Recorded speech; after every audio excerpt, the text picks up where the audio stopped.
Il y a eu un reportage là, dernièrement là, sur le coût par municipalité, là, puis c'est un petit peu nébuleux là, les résultats de cette enquête-là, surtout dans les textes qui sortaient en bas. Pouvez-vous nous parler un petit peu de Saint-Roch, puis pourquoi les résultats pouvaient être comme ça? Bien, pourquoi les résultats? Quand on regarde, si on s'arrête au titre seulement d'un graphique et qu'on dit que Saint-Roch est le plus gourmand, ça n'a juste pas de bon sens. Ça n'a juste pas de bon sens. Aller dire ça à des populations, puis on les comprend, nos populations qui nous disent à chaque mois, ça coûte cher les taxes, puis on les comprend. Sauf que faut mettre en contexte tous ces chiffres-là, puis c'est pas tout le monde qui va le faire. Les gens vont s'arrêter au titre, là. Et puis c'est désastreux. C'est désastreux. Quand on dit que Saint-Roch, c'est le plus gourmand, les gens, s'ils s'arrêtent à ça, là, ils vont dire que ça n'a pas de bon sens, le type de gestion qu'il y a là. Mais dans le fond, c'est à Saint-Roch qui sont les plus hauts salaires. Puis on veut pas écœurer personne avec ça, là.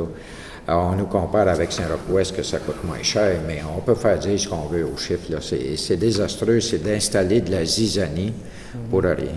C'est ça, parce que le coût de taxation, eux autres, la façon qu'ils sortent, ça comprend la taxe scolaire, ça comprend les taxes, les impôts.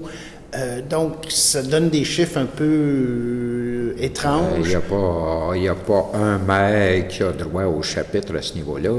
Moi, je ne contrôle pas la taxe scolaire, je ne contrôle pas l'impôt provincial, je ne contrôle pas l'impôt fédéral, les taxes sur l'essence et les taxes sur les produits et services, je ne contrôle rien de ça. Quand on me dit qu'à Saint-Roch-de-L'Achigan, c'est ici qu'on est les plus gourmands, ça n'a rien à voir du tout. Non, il y a un grand pourcentage que vous n'avez pas de pouvoir dessus. Aucunement. Puis là, on regarde l'autre graphique qui est sur l'autre page, et puis on est loin d'être en tête de peloton. Puis ça, regarde, on ne veut pas achaler personne avec ça non plus, là. On ne veut pas jouer à ça. On peut faire dire ce qu'on veut aux chiffres, là. Tout à fait. Bien, ce texte-là le démontre très bien. D'ailleurs, que si on lit le texte, c'est un peu différent, c'est plus compréhensible que les tableaux qui étaient pour retirer la foule. Ben oui, et même le chercheur le dit lui-même à 2 reprises dans le texte qu'il faut pousser beaucoup plus loin l'analyse. C'est écrit noir sur blanc dans ce texte-là. Et puis malheureusement, ils l'ont imprimé quand même. Je ne suis pas le seul à être mécontent de ça. J'ai entendu des maires de grandes villes, même pas de municipalités, de grandes villes, là, qui étaient dans tous leurs États.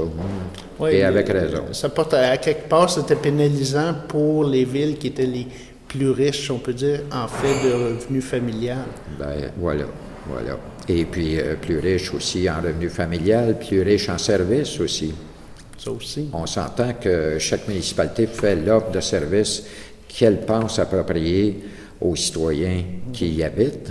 Tout à fait. Et puis, en général, je pense que les citoyens sont contents, que ce soit à Saint-Roch, à Sainte-Julienne ou ailleurs. Je pense que les citoyens sont contents de ça, pourquoi ils payent. Fait que généralement, la petite famille, elle va avoir un petit parc à côté, elle va avoir des écoles, elle va avoir des services. Donc, ça donne quoi de comparer tout ça? Si c'était comparé tout ça, ça aurait été plus complet. Voilà, c'est ça. Fait que j'ai trouvé ça bien déplaisant, cet article-là, parce qu'on travaille depuis des années ici dans Montcalm pour améliorer la situation économique de notre région. On sait qu'il y a eu la commission Charbonneau dans les dernières années. Mon Dieu Seigneur, c'est quoi qui veulent notre peau, quoi? Il faudrait qu'ils arrêtent de s'acharner, là. Puis surtout de façon plus ou moins honnête, là. Oui, c'est ça. S'ils avaient pris la colonne à l'envers, les résultats auraient été complètement différents. Tout à fait.